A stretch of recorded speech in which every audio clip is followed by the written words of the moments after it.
Assalamualaikum warahmatullahi wabarakatuh. Ini mata kuliah yang lain, kajian matan dengan dosen yang sama, yaitu Bapak Zainal Mutakin selaku dosen mata kuliah kami. Kami akan menjelaskan tentang metodologi kritik matan hadis menurut Al-Qarafi. Yang pertama, tipologi memahami hadis menurut Al-Qarafi. Imam Al-Qarafi nama lengkapnya adalah Imam Syihabuddin Al-Qarafi Al-Misri, seorang ulama mazhab Maliki pada abad ke-7, wafat tahun 684 Hijriah atau tahun 1254 Masehi. Memperkenalkan 4 tipologi dalam memahami sunnah Nabi, yaitu posisi Nabi sebagai seorang nabi, sebagai seorang mufti, sebagai seorang hakim, sebagai seorang kepala negara atau sekarang lebih dikenal dengan presiden. Yang B, memahami hadis secara kontekstual. Menurut konsep Al-Qarafi, jika suatu hadis yang mengandung perintah atau larangan akan dijadikan dalil atau hujjah atas suatu kasus hukum, maka yang harus dilihat lebih dahulu adalah apakah perintah atau larangan itu bersifat mengikat atau tidak.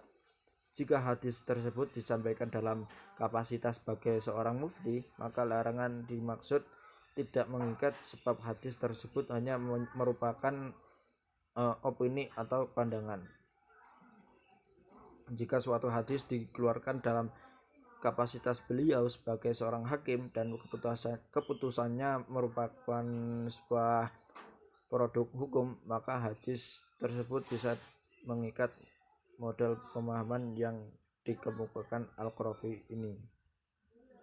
Yang C, analisis pemahaman hadis dengan pendekatan historis, sosiologis, dan sosiohistoris.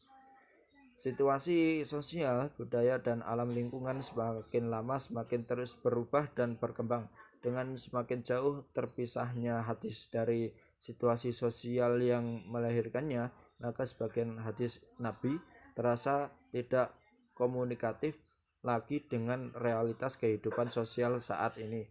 Karena itu, pemahaman atas hadis Nabi merupakan hal yang mendesak. Tentu dengan acuan yang dapat dijadikan sebagai standarisasi dalam memahami hadis. Kelompok selanjutnya yaitu kelompok 11, menjelaskan tentang pemikiran kritik matan hadis Ignaz Goldziher. Biografi Ignaz Goldziher. Sebelum membahas lebih jauh mengenai pandangan Goldziher terhadap hadis, maka penulis uraikan biografinya terlebih dahulu. Ignaz Goldziher dilahirkan pada 22 Juni tahun 1850 di sebuah kota di Hungaria dari sebuah keluarga Yahudi terpandang di bidang pemikiran sejak usia dini. Dalam usia 5 tahun dia mampu membaca teks Bible dalam bahasa Ibrani. Pada umur 16 tahun ia sudah belajar bahasa Timur, terutama Persia dan Turki. Pendidikannya dimulai dari Universitas Budapest, Hungaria, kemudian dilanjutkan di Berlin tahun 1869. Hanya 1 tahun di sana ia pindah ke Leipzig University, Jerman, di bawah asuhan Fleischer, salah satu guru besar orientalisme di universitas tersebut. Goldziher kemudian memperoleh gelar doktoral tingkat pertama tahun 1870 dengan risalah penafsir Taurat yang berasal dari tokoh Yahudi pada abad tengah pada usia 19 tahun. Karya-karya Goldziher. Ignaz Goldziher telah menghasilkan banyak karya dalam berbagai bidang yang meliputi akidah, fikih, tafsir, hadis, dan sastra. Hasil karya kreatifnya dapat diuraikan sebagai berikut. Mohammedanische Studien diterbitkan tahun 1890. Vorlesungen über den Islam, Introduction to Islamic Theology and Law, Muslim Studies, Methodology among the Hebrew and its historical development, on the history of grammar among the Arabs, Zahiris, their doctrine and their history, contribution, diterbitkan pada tahun 1884. Short History of Classical Arabic Literature, kelompok 12, menjelaskan tentang kritik matan hadis menurut Ali Mustafa Yaqub. Biografi Ali Mustafa Yaqub. Ali Mustafa Yaqub lahir di desa Kemiri, Kecamatan Subah, Kabupaten Batang, Jawa Tengah pada 2 Maret 1952. Ali Mustafa Yaqub adalah seorang imam besar Masjid Istiqlal. Ia terlahir dari sebuah keluarga yang religius, sangat memegang ajaran agama dalam kehidupan sehari-hari. Akhir obsesinya untuk terus belajar di sekolah umum terpaksa kandas karena setelah belajar di SD dan SMP di daerahnya, ia harus mengikuti arahan orang tuanya mencari ilmu di pesantren. Maka dengan diantar ayahnya pada tahun 1966, ia mulai mondok untuk menerima pelajaran di pondok Seblak Jombang sampai tingkat sanawiyah tahun 1969. Kemudian ia menyantri lagi di pesantren Tebu Ireng Jombang yang lokasinya hanya beberapa ratus meter saja dari pondok Seblak. Di samping belajar formal sampai Fakultas Syariah Universitas Hasyim Asy'ari, di pesantren ini ia menekuni kitab-kitab kuning di bawah asuhan para kiai sepuh, antara lain almarhum Kiai Haji Idris Kamali, almarhum Kiai Haji Adlan Ali, dan almarhum Kiai Haji Sobari, dan al-musnid Kiai Haji Syamsuri Badawi. Jumlah karya tulis Ali Mustafa Yaqub berikut ini merupakan beberapa di antaranya. Yang pertama, Memahami Hakikat Hukum Islam tahun 1986. Yang kedua, Nasihat Nabi kepada pembaca dan penghafal Al-Quran tahun 1990. Imam Bukhari dan metodologi kritik dalam ilmu hadis tahun 1991. 4. Hadis Nabawi dan sejarah kodifikasinya tahun 1994. Yang kelima, kritik hadis tahun 1995. Yang 6, sejarah dan metodologi dakwah Nabi tahun 1997. Yang ketujuh, bimbingan Islam untuk pribadi dan masyarakat 1418 Hijriah. Peran ilmu hadis dalam pembinaan hukum Islam tahun 1999. Yang ke-9, kerukunan umat dalam perspektif Al-Quran dan hadis tahun 2000. Yang 10, Islam masa kini tahun 2001. Yang 11, fatwa-fatwa kontemporer tahun 2002. Yang ke-12, MM Azami pembela eksistensi hadis tahun 2002. Yang ke-13, akidah Imam 4 Abu Hanifah, Malik, Syafi'i, dan Ahmad tahun 2002. Yang ke-14, pengajian Ramadan Kiai Duladi tahun 2003. Yang ke-15, hadis-hadis bermasalah tahun 2003. Yang ke-16, hadis-hadis palsu seputar Ramadan tahun 2003. Yang B, metode kritik matan menurut Ali Mustafa Yaqub.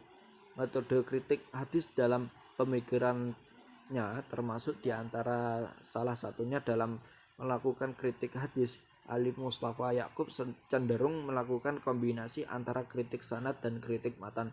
Kedua kritik itu ia lakukan dengan mengacu pada kaidah umum takhrij hadis sebagaimana tertulis pada karya-karya ulama hadis seperti karya Mahmud Tohan. Ciri khas Ali Mustafa Yaqub dalam melakukan kritik hadis adalah dengan mengutip atau merujuk pendapat ulama-ulama terdahulu maupun ulama kontemporer.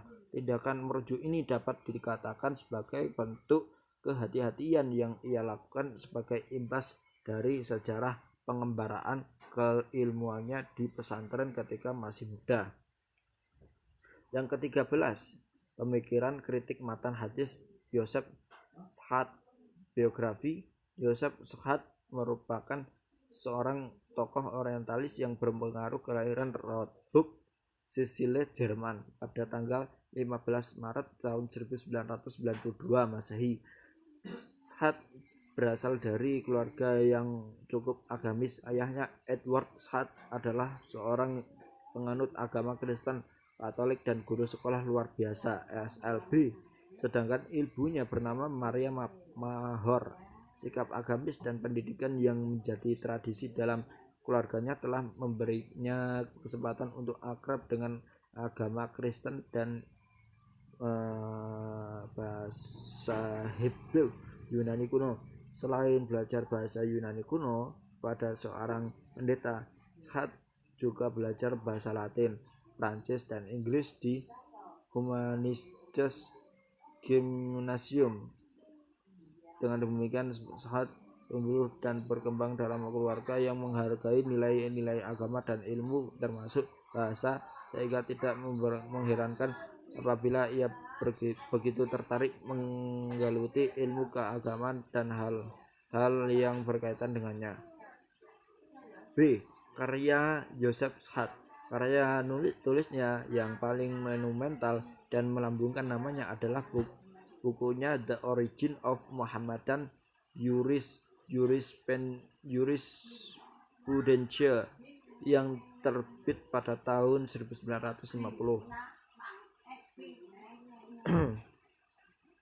Buku ini merupakan konsentrasinya dalam bidang sejarah pembentukan hukum Islam. Pada bab pertama dia membicarakan tentang kontribusi Syafi'i dan bab kedua berbicara tentang pertumbuhan hadis legal tradition pada periode sebelum Syafi'i, dan bab ketiga membicarakan masalah jejak transmisi hadis dari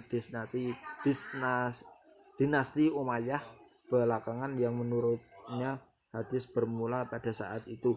Kemudian bab keempat membicarakan alasan dari beberapa ulama terkemuka. Di buku ini pula ia menegaskan bahwa hadis bukanlah sumber hukum utama bagi hukum Islam. Hadis menurutnya tidak lebih dari inovasi dan muncul belakangan setelah sumber hukum lainnya tertata. Dari gagasan yang tertuang di dalam karyanya tersebut, maka buku The Origin of Mohammedan Jurisprudentia dinilai kontroversial oleh banyak kalangan. Kemudian bukunya An Introduction to Islamic Law yang terbit pada tahun 1964. Dalam buku ini dia banyak membicarakan format hukum Islam. Dalam karya ini dia tidak hanya membicarakan masalah hukum, tapi juga evolusi teologi awal umat muslim dan berbagai disiplin keilmuan secara general. Yang ke-14 membahas tentang pemikiran kritik matan hadis Jean Paul. Biografi Jean Paul. Nama lengkap ulama hadis barat abad ke-20 ini adalah Gautier H.A. Jean Paul. Ia lahir pada tahun 1935 di Leiden, Belanda, dan meninggal di Leiden pada tanggal 19 Desember 2010. Ia meninggal pada usia 75 tahun. Jean Paul sendiri termasuk dalam keluarga orientalis terkemuka terakhir di Leiden. Jean Paul adalah pakar sejarah perkembangan awal hadis. Dia menghabiskan lebih dari 30 tahun mempelajari hadis klasik hingga kontemporer. Menurut P.S. van Koningsveld, keahliannya dalam berbagai kesempatan dalam kajian hadis awal yang dikutip oleh Ali Masrur diakui secara internasional. Dalam berbagai kesempatan ia sering mengatakan, "Saya didedikasikan semuanya untuk hadis Nabi." Dalam kata pengantar kumpulan makalah berjudul Studi tentang Asal-Usul dan Penggunaan Hadis Islam, Jean Paul mengatakan bahwa ia mempresentasikan perkembangan kronologis dalam studi literatur hadis dari akhir 1960-an hingga 1996. Dalam mengeksplorasi ide-idenya, dia sangat dipengaruhi oleh ide-ide Joseph Hart. B. Karya Jean Paul. Karya akademik yang dihasilkan Jean Paul tersebar dalam beberapa buku dan berbagai artikel yang dipublikasikan dalam berbagai jurnal internasional. Beberapa buku yang telah dipublikasikan adalah The Authenticity of Tradition Literature, Discussion in Modern Egypt, terbit pada tahun 1996. Muslim Tradition Studies in Chronology, Provenance and Authorship of Early Hadith, terbit pada 1983. 11. Studies on the Origin and Uses of Islamic Hadith, terbit pada tahun 1996, bulan Juni. 12.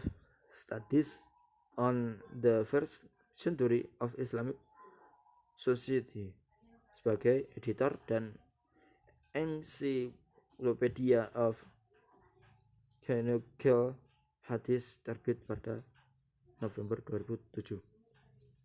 Sekian materi yang saya sampaikan, yang kami sampaikan. Apabila ada yang kurang, ada perkataan kami yang salah, Bapak mohon dimaafkan. Wassalamualaikum warahmatullahi taala wabarakatuh.